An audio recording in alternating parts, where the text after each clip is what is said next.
You're just one of the guys in there. I know that in the past people have said you run the camp, you're in charge. People talk so much shit about me. It's crazy. It's crazy. Like, if I'm someone that runs, like what you said about, like, am I being myself now? I'll just always keep it 100. Like, if I'm someone that runs my camp, I'm not going to change that. I'm 2-time heavyweight champion of the world. Why am I going to change that? Like, why am I going to go to Derek and be like, yeah, everything I've done, forget it. You go and take lead. Like, I've always let my coach lead.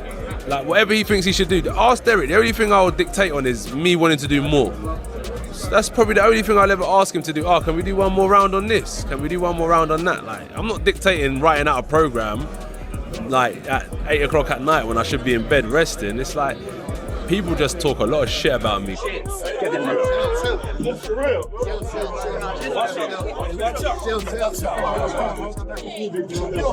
Absolute mayhem broke out today in what might be one of the craziest scenes boxing has witnessed in years, when Anthony Joshua reportedly took a swing at Jake Paul backstage right after their press conference. And this was no staged stunt, no promotional shove. This was raw, boiling anger, the kind that erupts when trash talk goes too far. Let's start from the beginning. Today marked the first official press conference for Jake Paul versus Anthony Joshua, a matchup nobody predicted, nobody begged for, and no analyst can rationally justify. Yet the moment it began, the entire event exploded because Jake Paul didn't walk in scared. He didn't show respect. He didn't even pretend to be uneasy. Instead, he leaned even harder into the delusional confidence people already accuse him of living on. Sitting down, like you were locked in on him. You were zeroing in on him. I would imagine maybe one of the first times you've seen him in person. Oh, that chain. Okay. Shit's nonsense. Chain is nonsense. Really, I'm like, you're going to war, maybe there's 50 pounds going in your head. Perhaps the chain on the line as well. Yeah. You know? I'll put the chain on the line. Chain on the line. I'll put the chain on the line, but you gotta put something on the line. Let's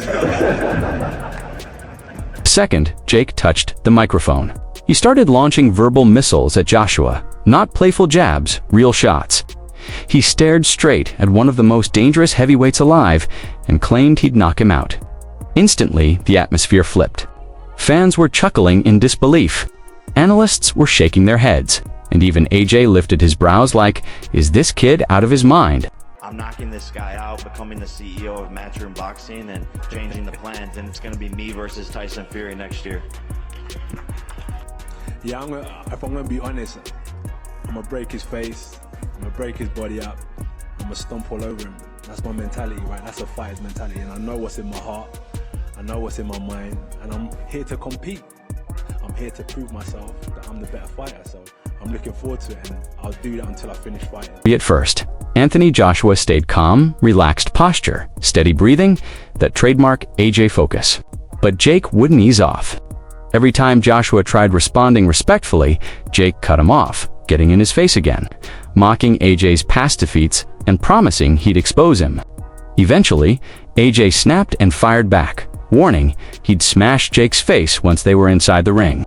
And right there, everything shifted. This is going to be the toughest fight of his career. Shut up, relax. The most embarrassing fight of his career.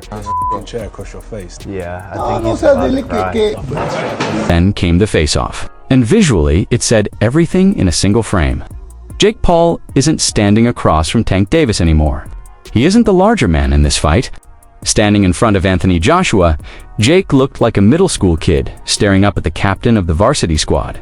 Look forward to facing off with Joshua. To break down the face-off, what do you think about his size? Did you say anything? Did he say anything? No, we didn't say anything, but he looks intense, focused, locked in. He's obviously very, very tall. Looking up, my tallest opponent. My eyes are at his, chest level. But yeah, he's locked in, I'm locked in. I don't think there's fear in his eyes or in my eyes. Yeah, Jake, tell us the difference between your face-off with Gervonta, where you're a head taller looking down, and now looking up at Joshua. No, it's surreal. All of it is very, very funny, and my neck started to hurt after looking up for a little bit. But this is what we signed up for, and he's very tall, but that means I can use my speed and my size to my advantages. Size gap was insane. Even the crowd could be heard whispering things like, man, this is a total mismatch. And honestly, Jake must be out of his mind, because he really is. He's stepping in, against an Olympic gold medalist, a former heavyweight champion, and one of the most dangerous punchers of this generation. Yet Jake kept the attitude going, refusing to glance away, refusing to move back, refusing to shut up. And that same energy followed him backstage, which is exactly where everything detonated. What is it about his game, though, that makes you confident that you can shock the world and beat him?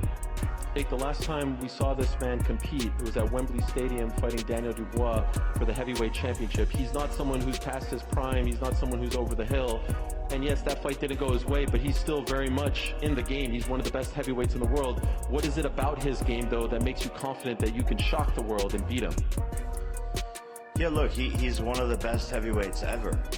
But I believe that fighting a smaller man is oftentimes harder as a heavyweight because of the speed difference and because of the foot speed, because of the angles, because of the head being off the center.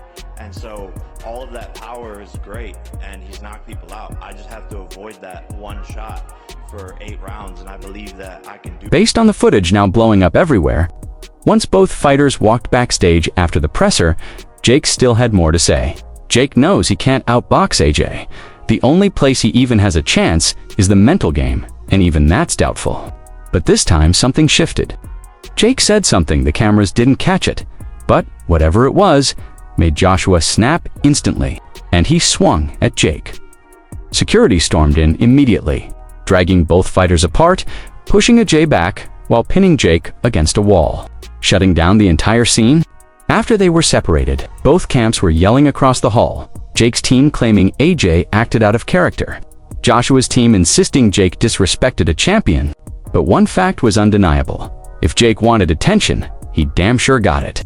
Remember, Jake Paul wasn't meant to be fighting Anthony Joshua. He was lined up to fight Gervonta Tank Davis at 135 pounds, a totally different size, a totally different matchup, a completely separate universe. But that fight collapsed overnight after Tank's latest legal situation. His ex-girlfriend filed charges for battery and kidnapping, and Jake's promotion immediately backed away. They weren't about to promote someone caught in a case like that. Yeah, he just represents everything that's wrong with boxing, unprofessionalism, and you know he's getting what you know, he's reaping what he sows. But I hate working with people like that. He stands everyone up, the film crews, everything. Doesn't do any promotion, doesn't do any posts, but it is what it is. I'm actually glad this all happened this way so that he doesn't get, you know, the biggest paycheck of his life and just continues to be a piece of shit. With that fight dead on arrival, Jake, furious over losing another massive moment, started pushing for an even bigger name. And then came the opponent nobody saw coming, Anthony Joshua. Joshua thing is crazy. Is that a real conversation? Jake's a fucking lunatic, and it's probably real. I saw Joshua knock out Francis Ngannou, and the guy was like out cold for 5 minutes. And this is a guy who had never been knocked down, let alone knocked out. If he steps in the ring with him, and actually a bell rings and there are punches thrown, every bit of Jake Paul is not a real boxer conversation is gone forever. Jake had been mentioning Joshua for months, boasting he could expose him. But everyone dismissed it as pure fantasy until Joshua's team actually responded. Why? Because, as AJ said in an interview, if 2 elite fighters compete and nobody cares, what's the point? Jake brings the global attention, Joshua brings the elite skill. Everyone wins. I think he is a smart operator. I think he's managed to put a good team around him to help him achieve his wildest dreams. But in short, I think he's a smart young man. I'm gonna come to fight, and by the way, there's no like stuff in the contract that says that I can't do this. I'm gonna come to fight, you know. So that's what he wants, though. So it's not crazy. He's getting what he wants. It's not crazy. That's what I said. I don't think Jake's crazy. He's a realist. He's a logical man, and he wants to fight. He wants to fight good fight. Jake called me directly. Call me. He didn't call my team. Jake called me. I said, okay, no problem, no problem. Easy money. Not easy money. We'll see. I'll let you know December 19th, December 20th. Outside of maybe the financial reward, what is the value in fighting Jake for you? What's the motivation in taking this? So you've got ability and you have marketability in boxing. Now, unfortunately, how it goes is you could have the two best fighters with the best ability, but they don't have marketability. So they won't be able to showcase their talent to the world because broadcasters won't be interested and fans aren't that interested. So what we need to do is bring the marketability aspect into the ability realm. So that's what I've always tried to focus on, is bringing eyes onto the sport. And young boxers, I always say, don't wait until you become a champion before you announce to the world who you are. It's too late then. You need to get people following you, so by the time you're a champion, everyone's ready to buy a ticket. I want to see this guy, he's in town. And that's why we need to bring the marketability aspect. So I looked at it and said, wow, this is a great opportunity to showcase myself to the whole world. And God willing, my prayers are answered and I get the job done and I hurt Jake in spectacular fashion and get a victory. All that market then comes over to me and I can focus on other fighters that have pure ability that need this promotion that I can bring to the table. Joshua is securing the biggest payday of his entire career for a fight he believes will be easy work. Fans will tune in simply because Jake Paul is Jake Paul.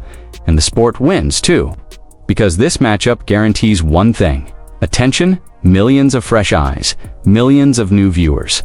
So anyone criticizing AJ for taking what looks like a gimmick fight needs to understand something simple. This is business, not ego. People who say Anthony is ruining his legacy just by taking this fight. Fans don't respect what he's done in the sport already. He's an Olympic gold medalist, two-time unified heavyweight champion of the world. I sort of sympathize with him because I feel like if he doesn't beat him quicker than he beat Francis, people are just going to write it off. I'll ask you bluntly, have there been any discussions about there's an agreement, there's a secret contract? Have any of those discussions happened regarding this fight? It's an 8-round professional fight. AJ wouldn't have taken it if that was the stance it had to be, if it was an exhibition, if it was you've got to hold him up for 8 rounds. It wouldn't suit Anthony Joshua. Anthony Joshua is going in there to knock out Jake